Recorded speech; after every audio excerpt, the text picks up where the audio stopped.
జై గురుదేవ భక్తులందరికీ నమస్కారము. ఇది 16వ తారీఖు మంగళవారము, విశ్వరూప సందర్శన యోగము, 9వ నెల 2025 నాది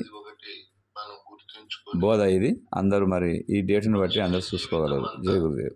ఇంత విద్యా ఫలాలు అనుభవింపజేసిన సద్గురువును ధ్యానిస్తూ, భజిస్తూ, స్మరిస్తూ వందనాది క్రియలు జరుపుకుంటూ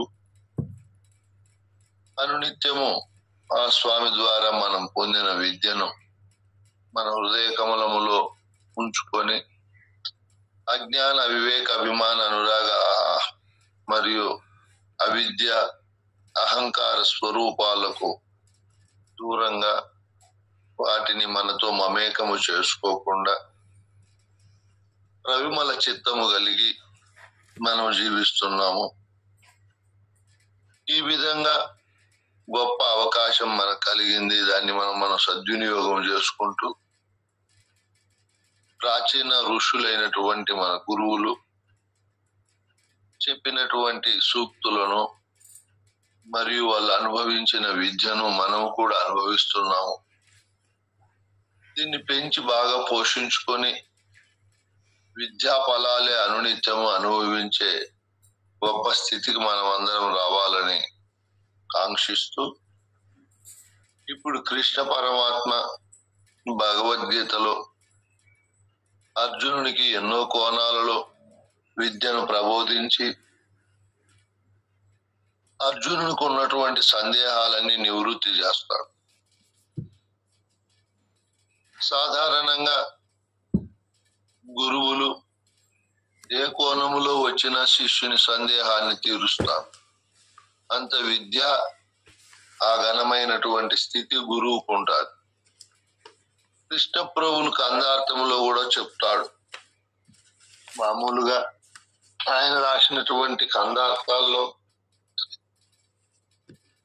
మొట్టమొదట సభా విజ్ఞాపన తరువాత వచ్చే గురు శిష్య అన్యోన్య దర్శనంలో సాధన సంపత్తి యుగల సాధకుడొక నరుడు ఘోర సంసారమునను బాధపడలేక తన పుణ్యోదయమున గురుని గాంచి ఇరుతర భక్తిని శరణని మ్రొక్కి మరిమారి యుక్తిని వదాజేయుము పుణ్య పురుష మా బోంట్లకు సాధించదగు ముఖ్య సాధానని పలికే ఇరుతారా భక్తిని శరణని మ్రొక్కి మరిమారి యుక్తిని. ఎంతో యుక్తి కలిగి, సాధన సంపత్తి కలిగి, ఘోర సంసార బాధ కలిగి, పుణ్యోదయము కలిగి, పరిపూర్ణ బోధ చెప్పే గురువు దగ్గరికి వచ్చి అద్భుతమైన భక్తిని ప్రదర్శిస్తూ యుక్తితో నా వంటి వారికి ఏదైనా ఇంకా సాధించేది ఉంటే, సాధన ద్వారా ఏమైనా ఉంటే చెప్పు అంటాడు. అప్పుడు గురువు గారు నాయన అభయం ఇస్తాడు. శరణాగతుడగు శిష్యుని కరుణామృత దృష్టి చేతగని మోదము ముప్పురిగొన మృదు వాక్యములను పరమ దయాలుండు గురుడు భక్త వినుమనేను సంశయమింక బాధింపదనెను. గురువు అంటే ఏ సంశయాలతో వచ్చిన శిష్యుడు ఆ సంశయ బాధలను పోగొట్టే మహనీయుడే గురువు. ఇక్కడ ఇంక నిన్ను సంశయము బాధింపదు, నిస్సందేహ స్థితిని నేను కలిగిస్తాను అని చెప్పి గురువు వాగ్దానం చేస్తాడు. ఇక్కడ కృష్ణుడు కూడా సందేహాత్మతో ఉన్నటువంటి అర్జునుని యొక్క సందేహాలను నివృత్తి చేస్తాడు. ఆయన ఏ కోణములో ప్రశ్నించినా దానికి అనుకూలంగా ఎంతో ఓర్పుగా, నేర్పుగా, సమరస భావనతో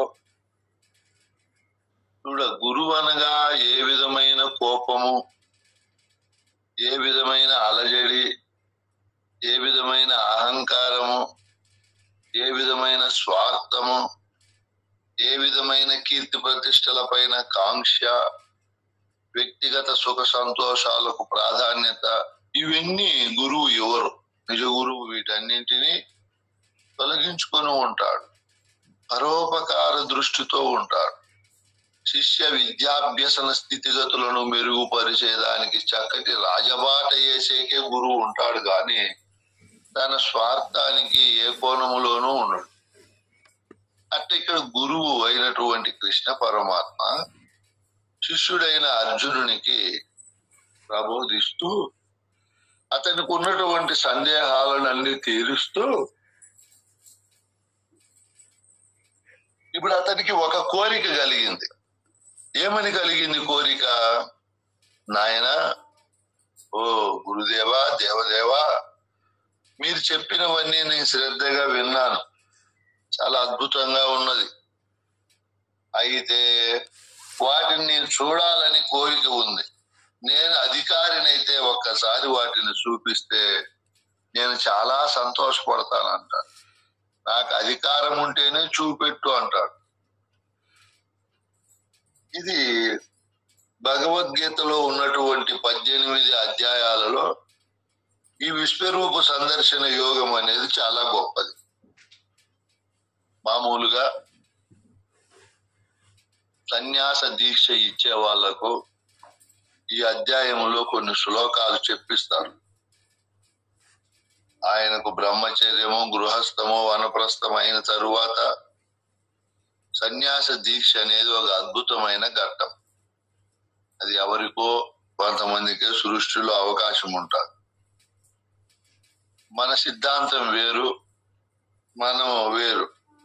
అద్వైత సిద్ధాంతంలో ఆ ఆశ్రమాల్లో చాలా కాలం గురు సన్నిధానంలో భాగవతము, భగవద్గీత, ఉపనిషత్తులు ఇవన్నీ విన్న తరువాత సంపూర్ణమైనటువంటి పెద్దల యందు, గురువు యందు భక్తి, విశ్వాసము మరియు గురువాక్య పరిపాలన, గురువు చెప్పిన విషయాలను అర్థము చేసుకునే సమర్థత, ఇవన్నీ వీటన్నింటినీ 12 సంవత్సరాల పైన వాళ్ళు గుర్తించి ఆ తరువాత యోగ్యులైన వారు, ఎవరికంటే వాళ్ళకి కాదు, మళ్ళీ యోగ్యులై ఉండాల, అర్హత కలిగి ఉండాల, వాళ్ళను పిలిచి గురువు సన్యాస దీక్ష ఇస్తాడు.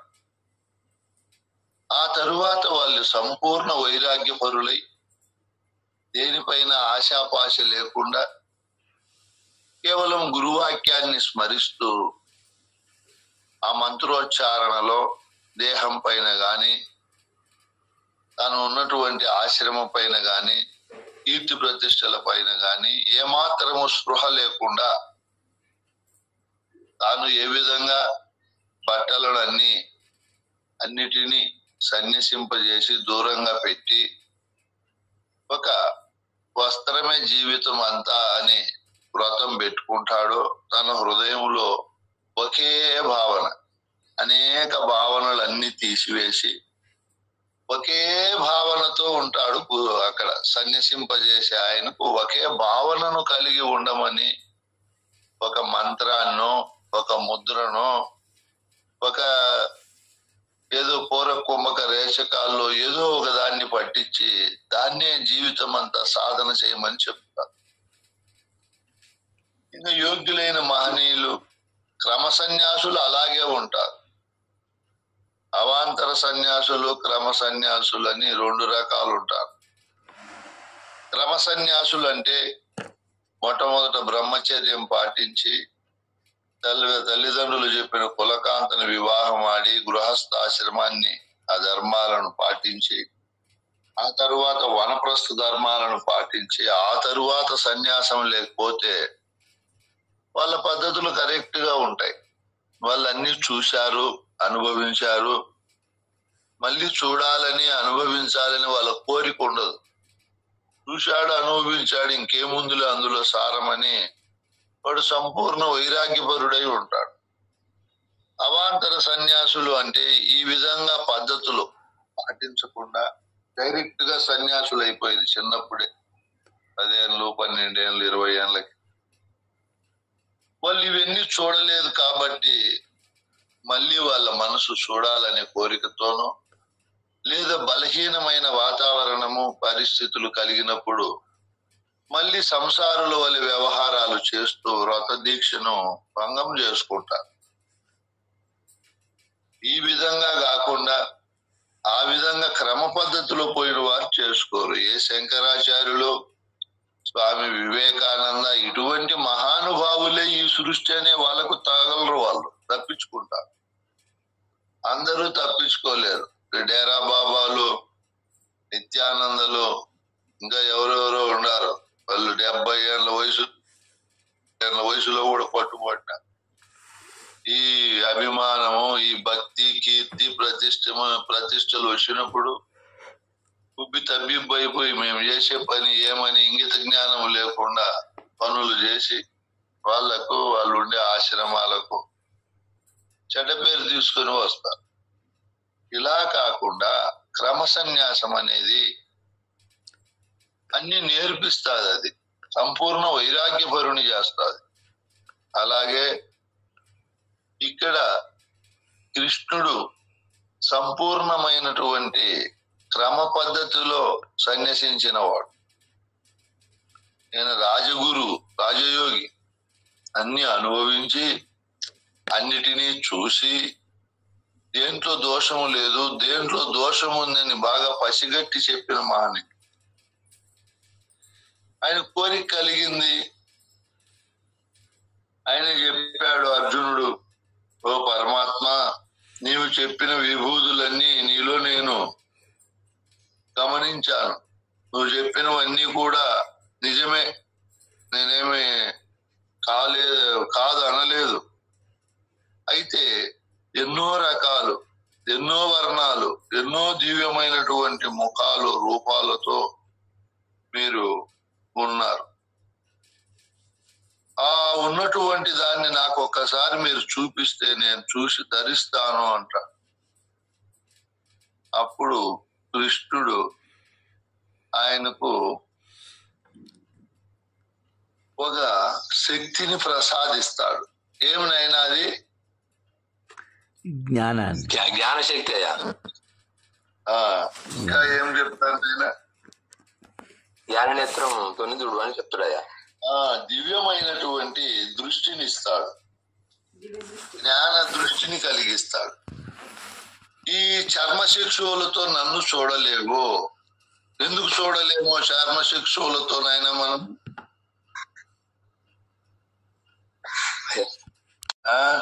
ఈ నేత్రాలతో చూసేది వేరు. నీ కళ్ళతో నన్ను చూడలేవు. నీకు దివ్య దృష్టిని ఇస్తాను. నా యోగ మాయను, నా యోగ సంపదను చూడు అన్నాడు.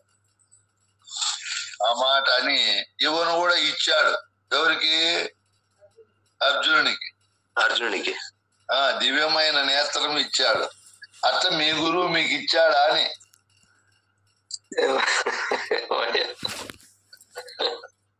స్వామి దగ్గర ఉన్నాయా? స్వామి, నేత్రాలతో చూడలేవు నా దివ్యమైనటువంటి విశ్వరూపాన్ని అని చెప్పి ఇచ్చేసినాడు ఆయన. ఎట్లిచ్చిండే చెప్పింటే మనము తీసుకుందాము, ఆ మాటలేడు మాట్లాడుకుందాము. ఎట్లిచ్చినాడు ఇక్కడ రాయలా.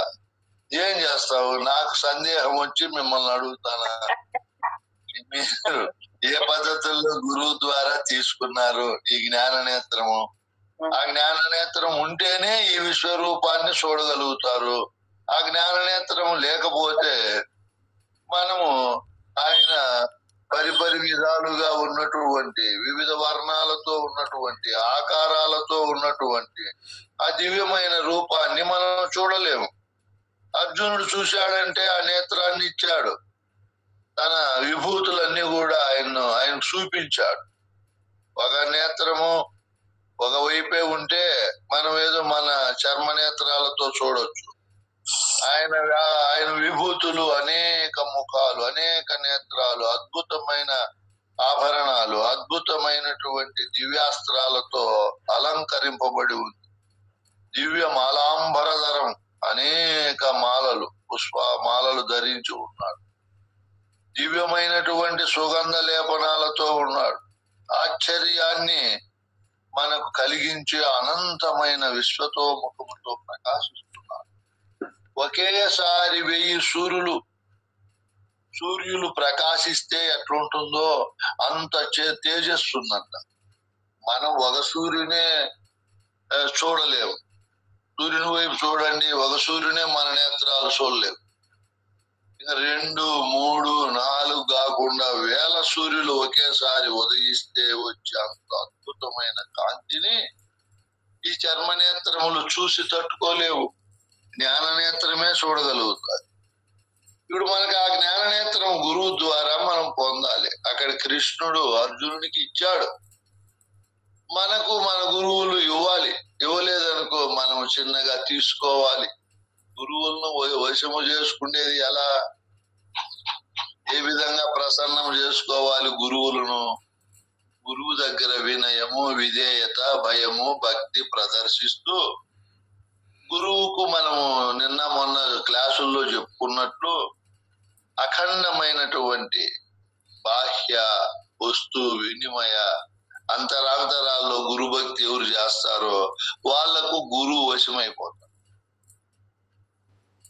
గురువును డబ్బుతోనో ఇంకొక దాంతోనో వశం చేసుకోలేము. అనహంకారంగా వినయ విధేయతలతో గురువాక్య పరిపాలనతో జీవన విధానాన్ని మనం మార్చుకున్నప్పుడు గురువు ఖచ్చితంగా వశమైపోతాడు. చూడండి, రావణ బ్రహ్మ, హిరణ్య కశ్యపుడు, హిరణ్యాక్షుడు ఇటువంటి రాక్షసులకే గురువైన దేవుడు వశమవుతాడు. ఏమన్నా వాళ్ళకి బంగళాలు కట్టిస్తారా?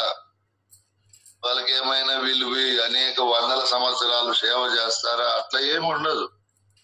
ఆయన్నే స్మరించడము, ఆయన యొక్క విభూతులనే స్మరించుకోవడము, చెప్పడము, ఎప్పుడు ఆయన పైనే మనసు కలిగి జీవించినప్పుడు ఆయన పనులన్నీ వదిలేసి ఆ భాగవతంలో గజేంద్రుడు ఎంతో పోరాడుతాడు ఏనుగుతో. లావుక్యంతయు లేదు, ధైర్యము విలోలం భయ్యే, ప్రాణములో తప్పెను, దశను శరీరం అంతా పోయింది. ఇంక శరీరములో జవసత్వాలన్నీ అడుగంటాయి. ఎంతో కాలం పోరాడిందంట ఆ మొసలితో ఆ ఏనుగు. కానీ జయం పొందల. రోజు రోజుకు బలహీనం అవుతా. నేను జయం పొందాలంటే ఎవరయ్యా? ఎవరు ఈ సృష్టికి కర్త? ఎవరు నన్ను రక్షించే వాళ్ళని? ఎవనిచే జనించు జగం, ఎవని లోపల నుండి లీనమై, ఎవని ఎందుడిందుడు ఆ పరమేశ్వరుడెవడు, మూల కారణం ఎవడు, అనాది మధ్యయులు సర్వము తానైన వాడెవడు, వాని ఆత్మభావ ఈశ్వరునే శరణంబు వేడెదం. సృష్టి స్థితి లయాలకు కారణమై ఎవరుంటే ఈ సృష్టి ప్రకాశిస్తా ఉందో అట్లా సృష్టికర్తను, సృష్టి భోక్తను, సృష్టిని నడిపే ప్రదాతను ఆయన ప్రార్థిస్తాడు. ప్రార్థిస్తే ఆయన వచ్చేస్తాడు. సిరికిని చెప్పడు, శంకు చక్రములు ధరించడు, తన చేదోడుగా పరివారమును కూడా వెంట పెట్టుకొని రాకుండా తనను తాను మరిచిపోయి అయ్యో అయ్యో నా భక్తుడు నన్ను కీర్తిస్తున్నాడే, ఇబ్బందుల్లో ఉన్నాడే అని వచ్చేస్తాడు. ఆయన వైకుంఠాన్ని వదిలిపెట్టి శ్రీనిలయాన్ని కూడా వదిలిపెట్టేస్తాడు భక్తుని కోసం. ఇక్కడ భక్తునిలో అంత విశేషమైనటువంటి భక్తి, అంత సమస్తాన్ని త్యాగము చేసిన త్యాగ నిరతి ఇవన్నీ ఉన్నాయి ఇక్కడ. అందుకు వచ్చేసాడు. అర్హతలన్నీ ఉన్నాయి. మనము కూడా అంత గొప్ప భక్తిని చేసినప్పుడు మన గురువు గారు కూడా కరుణామయులై ఆ జ్ఞాన నేత్రాన్ని మనకిస్తాడు. ఖచ్చితంగా ఇస్తాడు. దాన్ని మనం పొందినప్పుడే, దాన్ని అనుభవించినప్పుడే, దానితో వ్యవహారము మనం సంపూర్ణంగా చేసినప్పుడే ఇక్కడ నుంచి ఆ విభూతులన్నీ కూడా మనకు తెలియబడతాయి. లేదనుకో తెలియబడవు. ఇప్పుడు ఇక్కడ మనము కృష్ణుడు తన విశ్వరూపాన్ని ఆయనకు జ్ఞాననేత్రాన్ని ఇచ్చి చూపించాడు. ఇవ్వకుండా చూపిస్తే ఆయనకు కూడా కనపడదు, తెలియబడదు, వినపడదు. ఇప్పుడు ఆయన కనబడి వినబడి తెలియబడింది అంటే గురువు ఇచ్చిన జ్ఞాన నేత్రముతోనే ఆ జ్ఞాన నేత్రాన్ని పొందాడు. ఇప్పుడు గురువు అయినటువంటి కృష్ణుడు ఈ విధంగా విశ్వాన్ని అంతటిని ఒక వస్తువు పైనే చూపించాడు. నీకు చెప్పాను నేను, సెల్ ఫోన్ అనే తెరలో ఈ ప్రపంచం అంతా చూడొచ్చు మనం. భిన్న భిన్నాలుగా అమెరికా ఎక్కడో ఉంది, జర్మనీ ఎక్కడో ఉంది, ఫ్రాన్స్ ఎక్కడో ఉంది. ఈ విశ్వ గోళాలన్నీ కూడా ఎక్కడెక్కడో ఉన్నాయి. ఎక్కడెక్కడో ఉండే ఈ భిన్నమైనటువంటి వాటన్నింటినీ కూడా అభిన్నంగా ఒక్క చోటే మనం దర్శించవచ్చు. ఇప్పుడు ఇక్కడ దాన్ని ఆ వస్తువును మనం పొందితేనే దర్శిస్తాం. సెల్ ఫోన్ ఉండే వాళ్ళే దర్శించగలుగుతారు, సెల్ ఫోన్ లేకపోతే దర్శించలేరు. ఈ సెల్ ఫోన్ ఉంటే ఇంత చిన్న ఫోన్ లో సృష్టిని అంతా దర్శించవచ్చు. అట్లే గురువిచ్చే ఆ జ్ఞాన నేత్రం పైన మనం అన్ని దర్శించవచ్చు. సెల్ ఫోన్ మనం సంపాదించుకున్నట్లు జ్ఞాన నేత్రాన్ని కూడా సంపాదించుకోవాలి గురువు దగ్గర. ఎవరైతే సంపాదించుకుంటారో ఆ నేత్రం కలిగిన వారికి ఈ కృష్ణుడు చూపించేది ఏముంది? ఒక బ్రహ్మాండం, అనంత బ్రహ్మాండ భాండాలన్నీ కూడా అక్కడే గోచరమైతాయి. ఈ తెరయందునే ఇవన్నీ కూడా. ఇంకా ఎన్నైనా మీకు నిన్న చెప్పాను, ఆయన ఈ సృష్టిలో పెద్దది ఏదని చెప్పాను ఆయన నేను. పోయి అమ్మ పొంగిపోదు. ఎన్ని సీరియళ్ళు చూసినా చూడాలంటాది, ఎన్ని సినిమాలు చూసినా ఇంకా చూడాలంటాది, ఎన్ని రకాల వస్త్రాలు చీరలు కొత్త డిజైన్ వచ్చిందంటే ఇంకా కావాలంటాది, సైట్లు కావాలంటాది. నాకు చాలు అని ఎవరి ఎరుక, మీ ఎరుక ఏమన్నా అంటాదేమో గాని చాలు అనే కోశము ఎక్కడా లేదు. ఉందేనాయన? లేదయ్యా, అన్నమయ్య కోసం ఉంది. ఆహా, ఈ మనోమయ కోశమే నేను అడుగుతూ ఉండేది. ఆ కోశాలు చాలు అంటాయి లేవే. ఈ మనోమయ కోశాలు ఏమన్నా చాలు అని నిర్మలంగా ఉన్నాయేమో అని నేను అడుగుతున్నా. చాలు అని దానికి ఏమన్నా నేర్పినారా అని. నిన్న చాలు గురువు ఇచ్చినటువంటిది. ఎందుకు పొర్లుతావు, పొంగుతావు? ప్రపంచం పైన విశాలంగా నువ్వు ప్రయాణం చేస్తావే మనసా. వద్దు వద్దని ఏమన్నా బుద్ధి చెప్పినారా అని. ఆ మనసు బుద్ధి చెప్పితే వినదు, మామూలుగా వినదు. బుద్ధి బుద్ధి చెప్పాల దానికి, అప్పుడు వింటాడు. ఏదైనా మనసు అది దొరికితే వస్తువుగా బుద్ధి చెప్పచ్చు. అట్లా దొరకదు. అది భలే పాదరసం వంటిది, చెల్లిస్తాది, చెప్పిన మాటలో ఉండదు అది.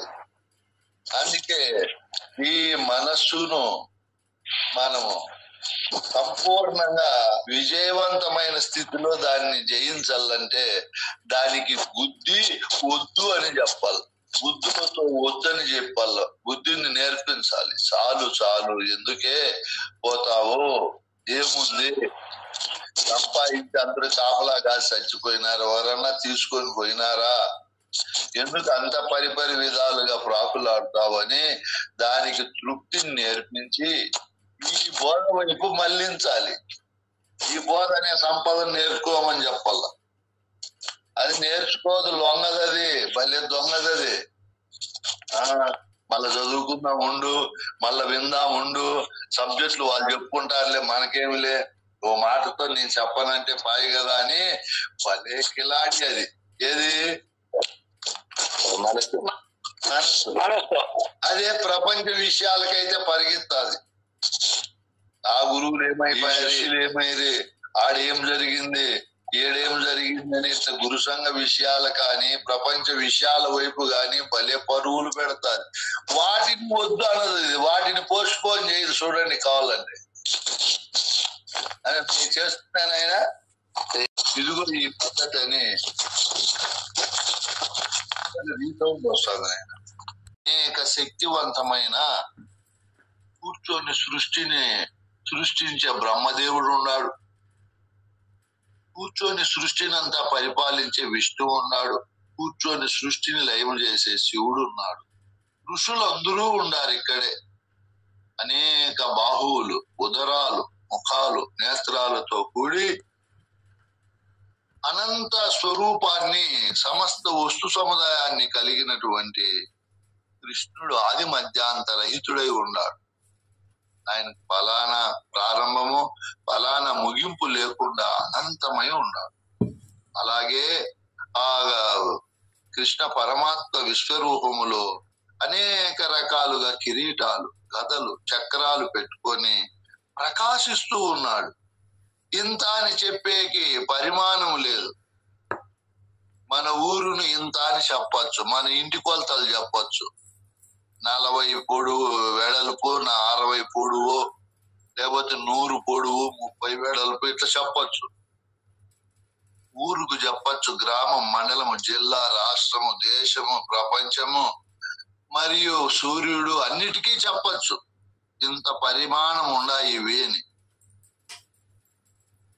ఇంకా గురు స్వరూపానికి పరిమాణము చెప్పలేము. అనంతమైన పరిమాణం. అది ఎంతని చెప్తావు?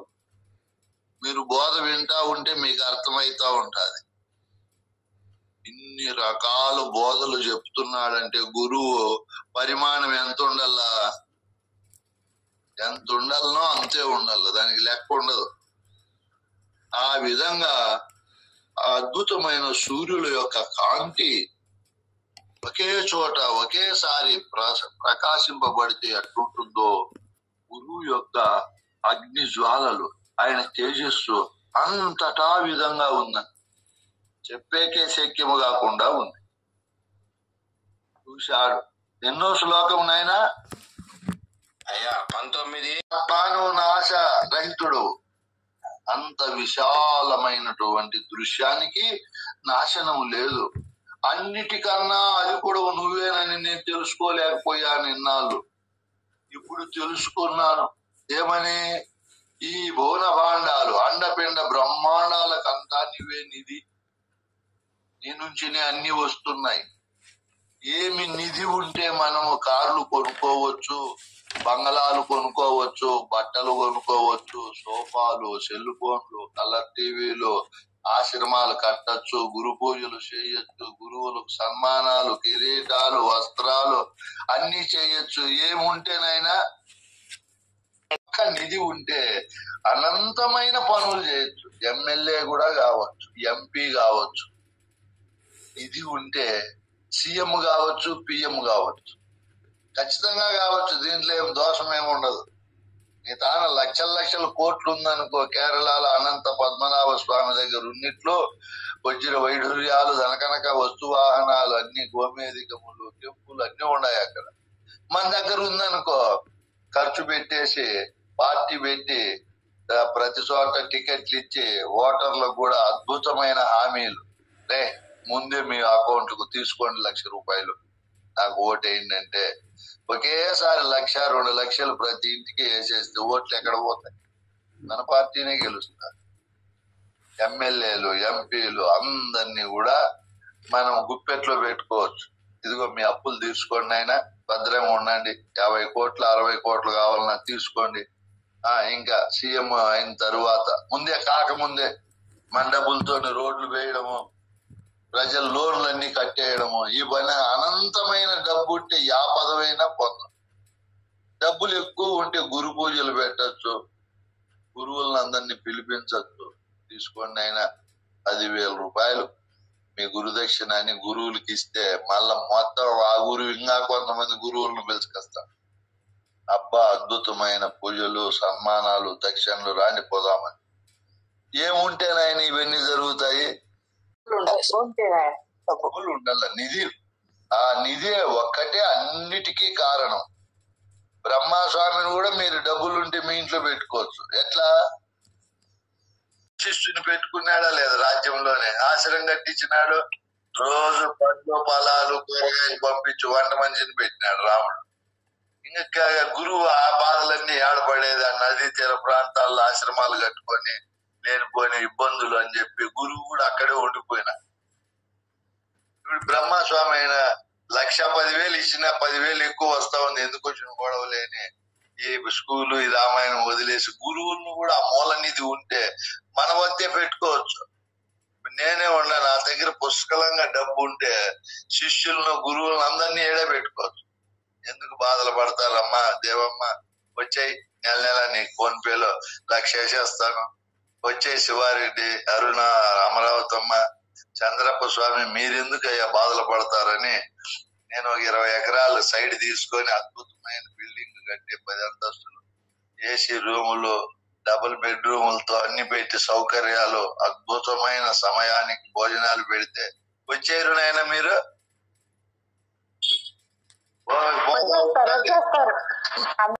ఏడు గురువు ఏమగ్నులనైనా జ్ఞానాగ్ని, మీ అజ్ఞానం అనే చీకటిని పటాపంచలు చేస్తాడు గురువు. అలాగే జ్ఞానం అనే అగ్ని చేత మీ అజ్ఞాన అవివేకాలను సర్వనాశనం చేస్తాడు గురువు. బోధ జ్ఞానము రెండింటిని మీకు ప్రసాదిస్తాడు గురువు. అగ్ని అంటే ప్రకాశము, వెలుగు. ముందు మనకు తెలియని చీకటితనం ఉంది. ఏమి చీకటితనము? అజ్ఞానము అవివేకముతో ఈ దేహమే నేను, నాకంటే దేవుడు వేరుగా ఉన్నాడు, ఆయనే సర్వశక్తివంతుడు, ఆయనే సర్వజ్ఞాత, సర్వ వస్తు ప్రధాత, సర్వ సృష్టి నియామక పోషక అని ఎన్నో శక్తులు ఆయనకు ప్రసాదించి మనం అల్పులుగా అజ్ఞానులుగా మనం ఉండాం. గురువు గారు వచ్చి బోధ అనే అగ్నిని మనకి ఇచ్చాడు. బిడ్డ, ఆ దేవుడు నీవేరా, నీళ్లలో పడినటువంటి అంతర్ధామారా, నీళ్లను కప్పివేసినట్లు, నీళ్లను కనపడకుండా చేసినట్లు నీళ్ళు అజ్ఞానం అనే ఒక చీకటి ప్రవేశించి నిన్ను కనపడకుండా చేస్తా ఉంది నాయన. నీళ్లలో పడిన ఆ తామరను పాసిని తీసేస్తే నీళ్లు ఎట్లా స్వచ్ఛంగా ఉంటాయో, ఈ బోధ అనే దాని చేత గురువు గారు మనలో ఉండే అజ్ఞాన అవివేకాలు తన బోధ ద్వారా తీసివేశాడు. బోధ అనే ప్రకాశాన్ని మనకిచ్చాడు. ఇప్పుడు మనలో పూర్వం ఉండే గుణాలన్నీ పోయినాయి. ఓహో, సర్వశక్తివంతుడును, సర్వదేవదేవుడును, అధిష్టాన బ్రహ్మమును నేనేనని తెలుసుకున్నాం. ఈ బోధ అనే అగ్ని గురువు ఇచ్చి ఇచ్చి చెప్పి చెప్పి మనలో అనేక జన్మల నుంచి వచ్చిండే గాఢమైన చీకటిని పారద్రోలాడు. తోలి ఇప్పుడు ఎప్పుడు ఉండే జ్ఞానం ఇస్తాడు. జ్ఞాన నేత్రాన్ని తెరిపిస్తాడు. మూసుకొని పోయిండేదాన్ని ఎలా తెరిపిస్తాడు గురువు? అక్కడ చెప్పాడు, శిష్యుడే చెప్తాడు. గురుదేవా, స్థావరం జంగమం వ్యాప్తం ఎత్కించి చరాచరం త్వంపదం దర్శితం ఏనా తస్మై శ్రీ గురవే నమః. త్వంపదం అనేది చెప్పారయ్యా మీరు. ఆ తరువాత అఖండ మండలాకారం వ్యాప్తం ఏన చరాచరం తత్పదం దర్శితం ఏనా తస్మై శ్రీ గురవే నమః. తత్పదాన్ని కూడా నాకు తెలియజేశారు. ఆ తరువాత చిన్మయం వ్యాపితం సర్వం త్రైలోక్యం సచరాచరం అసిత్వం అసిత్వం. ఆ తత్ ఈ త్వం ఒకటే, నీవే పరమాత్మవు, నీవే కృష్ణుడవు, నేనే ఈ సృష్టి అంతా కనపడే ఈ విశ్వరూపానికి మూల కారణమైన వస్తువు అని గురువు మనకు జ్ఞానాగ్ని చేత అజ్ఞానం అనే పెనుచీకటిని పోగొట్టాడు. అందుకే ఈ 3 ఉపదేశ వాక్యాలు, తత్పదము, త్వంపదము, అసిపదం. ఈ ఉపదేశము ద్వారా గురువు నిన్ను అసి, నీవే పరమాత్మవు, నీవే జీవేశ్వర స్వరూపుడు అని జ్ఞానాన్ని ప్రబోధిస్తాడు ఈ 3 వాక్యాల ద్వారా. తత్త త్వం అసి. ఈ జ్ఞానం అనే అగ్ని నీ దగ్గర ఎప్పుడైతే గురువు నీ కల్పిస్తాడో అజ్ఞానం అనే చీకటి నీ దరికి రానే రాదు.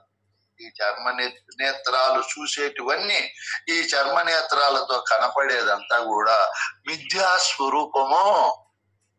ఇది స్థిరము కాదు. ప్రవాహంగా ఉండే ఈ సృష్టిలో ప్రవహించిపోతా ఉంది, ప్రవహించిపోతా ఉంది. ఎప్పుడు ప్రవహించే వస్తువు ఒకటి ఉంటుంది. ఏది నాయనా? చెట్టు ప్రవహిస్తా ఉండాల. ప్రవహిస్తూ ఉంటారు, కాలము ప్రవహిస్తూ ఉంటారు. లోపల కదులుతూ ఉంటది గాలి కూడా. ఎట్లా ఉంటే అట్లే ఉండదు, దాని స్వభావమే అది. లోపల టైప్లోనో ట్యూబ్లోనో బాగా ఎక్కువ పెట్టినా కూడా ఆడ కూడా చిన్నగా చెల్లిస్తుంది, అట్లే ఉండదు. మీరు కావాలంటే కలర్ తో ఉండే గాలిని గాలి బుడ్డలు నింపి చూడండి, మన లోపల చిన్నగా చెల్లిస్తూ ఉంటారు. ఈ విధంగా దేనికి చెప్తా ఉంటే మనము నీకు గురువు గారు జ్ఞానము ప్రబోధించిన తరువాత, ఓహో ఆ జ్ఞాన స్వరూపము నేనేనని తెలుసుకున్న తరువాత చీకటి అనే అజ్ఞానము నీ దరిదాపుల్లోకి రాదు. అందుకే గురువు నాశనరహితుడు, అన్నింటికన్నా అధికుడు, అన్నిటికంటే గొప్పవాడు, దానికంటే గొప్పది ఉండదు. తెలుసుకోబడవలసిన వాడు, ఖచ్చితంగా మనం తెలుసుకోవలసిన వస్తువు అది. అది తప్ప అన్ని తెలుసుకుంటున్నాం, అజ్ఞానంలో పడుతున్నాం. అది ప్రపంచానికే నిధి.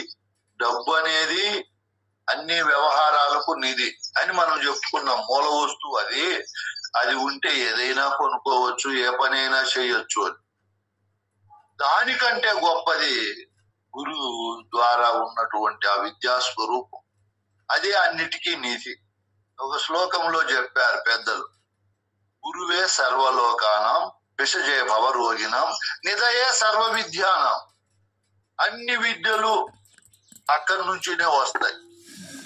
ఇది బంగారు, ఇది మట్టి, ఇది వజ్రము, ఇది బొగ్గు అని ఎవరు నిర్ణయించేది?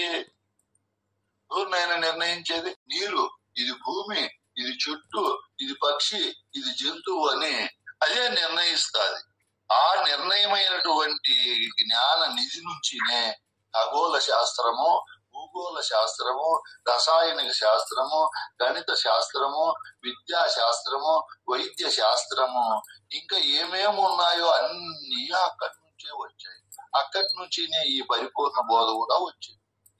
కాబట్టి ప్రపంచానికంతటికి, అన్ని విద్యలకు, అందరికీ అన్నిది. కరెంట్ ఎవరు కనుక్కున్నారు? ఎవరినైనా?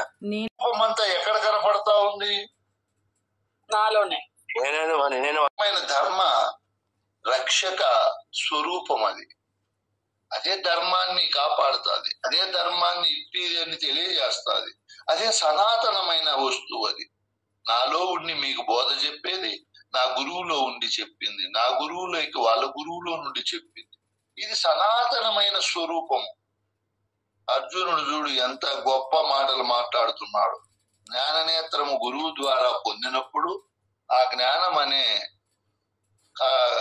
కవాక్షము, అది ఆ ద్వారము తెరువబడినప్పుడు అక్కడి నుంచి అద్భుతమైన దివ్యమంగళ స్వరూప బోధలన్నీ కూడా వస్తాయి.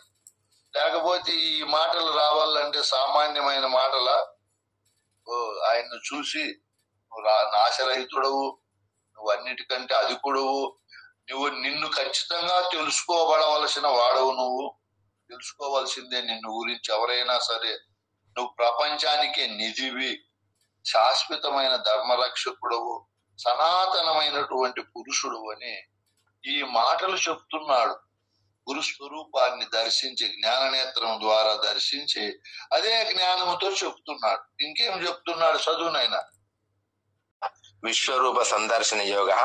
అర్జున ఉవాచ అనాది మధ్యాంతమనంత వీర్యం అనంత బాహుం శశి సూర్య నేత్రం పశ్యామి త్వాం దీప్తహుతాశ వక్త్రం స్వతేజసా విశ్వమిదం తపంతం ద్యావా పృథివ్యోరిమదంతరం హి వ్యాప్తం త్వయైకి